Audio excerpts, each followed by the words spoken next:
మీ మధ్య నుంచి వచ్చిన వాళ్ళే.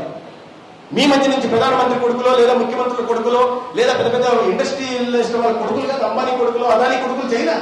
మీ మధ్యలో మీలాగే ఇంజనీరింగ్ చదువుకోవడం, మీలాగే గ్రాడ్యుయేషన్ చదివి, మీలాగే ఎంబీఏ చదివి మీ మధ్య నుంచి వచ్చిన వాళ్ళే ఇవాళ 120 స్టార్టప్స్ ఈ దేశంలో తయారు చేసి దేశ ఆర్థిక చోదక శక్తిగా గ్రోత్ ఇంజన్స్ గా మారి ఇవాళ మనం వరల్డ్ 4th లార్జెస్ట్ ఎకానమీగా వచ్చినామంటే మీలాంటి యువకులే దానికి కారణం అనే విషయాన్ని మీరు అందరూ గుర్తుకు తీసుకోవాలి. ఇవాళ దేశం పోతున్న దీనికి మనం కూడా భాగస్వామ్యం వహించాల్సిన బాధ్యత ఉంది.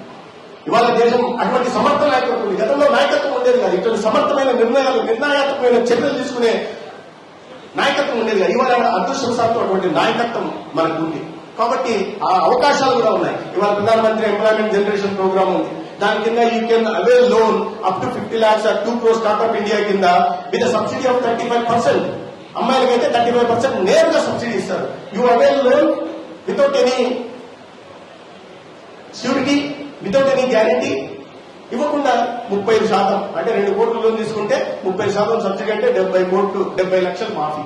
ఇటువంటి అనేక పథకాలు ఉన్నాయి. చదువు మీరు ఉద్యోగాలు మీరు ఖచ్చితంగా ట్రై చేయండి. మీరు ఏదైతే బిఎస్ఆర్బీకో లేదా స్టాఫ్ సెలక్షన్ కమిషన్ కు ఆర్ఆర్బీకో దేనికి ప్రిపేర్ అవుతున్నారో ఆ లక్ష్యం పెట్టుకోండి, లేదా దాని తర్వాత గ్రూప్ 1 పెట్టుకోండి, లేదా దాని తర్వాత సివిల్స్ టార్గెట్ పెట్టుకోండి. ఏది కాకపోతే మీరు నిరాశ చెందకండి. ప్రభుత్వం అనేక రకాల సహకారం అందిస్తుంది, వాటిని ఉపయోగించుకోండి. అటువంటి సమర్థ నాయకత్వం కూడా ఉంది కాబట్టి మీ జీవితాలు మీరు మెరుగుదిద్దుకోవాలి. మీ అంతకు మీరే శ్రీధర్ గారు ఎలాగో ట్రైనింగ్ ఇస్తారు, మీకు ఉద్యోగం వచ్చేదాకా ప్రయత్నం చేస్తుంటారు. కానీ రాకపోతే ఒక అటెంప్ట్ ఎక్కడ నిరాశ చెందకండి. నిరాశ చెంది ఇప్పుడు లేదులేండి ఆ బ్రాండ్, ఇప్పుడు ఆ బ్రాండ్ లేదు. ఆ బ్రాండ్ లో చాలా మంది చాలా రోగాలు, kidney diseases, liver diseases, neurological diseases చాలా వచ్చాయి. నేను స్టడీ చేస్తుంటే ఆశ్చర్యకరమైన విషయాలు బయటకు వచ్చాయి. అవన్నీ ఇప్పుడు మేము చెప్పి ఓరు కొట్టించదలుచుకోలేదు. కానీ అటువంటి బ్రాండ్లకి వ్యసనం కాకుండా అటువంటి వాడకుండా లేదా ఇతరత్ర మత్తు పదార్థాలు, మాదక ద్రవ్యాలు వైపు పోకుండా మనం ఒక బాధ్యతాయుతమైన పౌరులు, మన తల్లిదండ్రులు మన మీద ఎంతో నమ్మకాన్ని పెట్టుకున్నారు.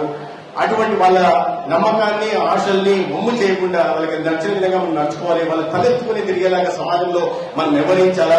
ఏ నమ్మకం అయితే శ్రీధర్ గారు, పట్టాభిరామ్ రెడ్డి గారు ఇక్కడ మీకు ట్రైనింగ్ ఇస్తున్నారో దాన్ని మీకోసం, మీ భవిష్యత్తు కోసమే కదా, దాన్ని సార్థకం చేసుకోవాలని ఆలోచన చేయాల్సిందిగా చెప్తూ ఒకసారి సమర్థవంతమైన నాయకత్వం గురించి నేను చెప్పాను కాబట్టి ఒక్క విషయం మాత్రం మీ దగ్గర చెప్పి సెలవు తీసుకుంటాను. నేను కొన్నాళ్ళ క్రితం మంత్రి కాకముందు లండన్కి వెళ్ళాను. వెళ్ళి I got to A vehicle car. I got into a car. And I told him, take me to Shoreditch Road.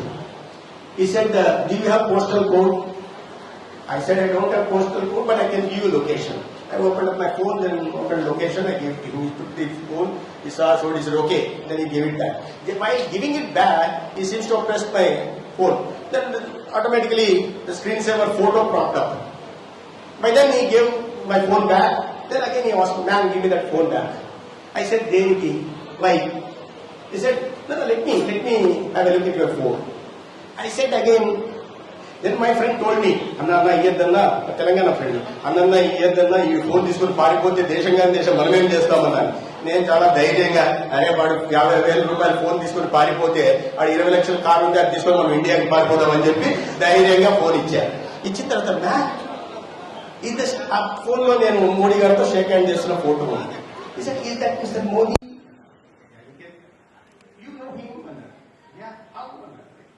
ఇన్ని ప్రశ్నలు అడుగుతున్నాడు, నన్ను ఇంటర్వ్యూ చేస్తున్నాడు. నేను ఏ రోజు ఉద్యోగాల కోసం పోలేదు, అప్పుడే ఇంటర్వ్యూ ఫెయిల్ చేయలేదు, వీడి ఇంటర్వ్యూ ఫెయిల్ చేయాల్సి వస్తుంది చెప్పాను. నేను I could tell you that I am one of the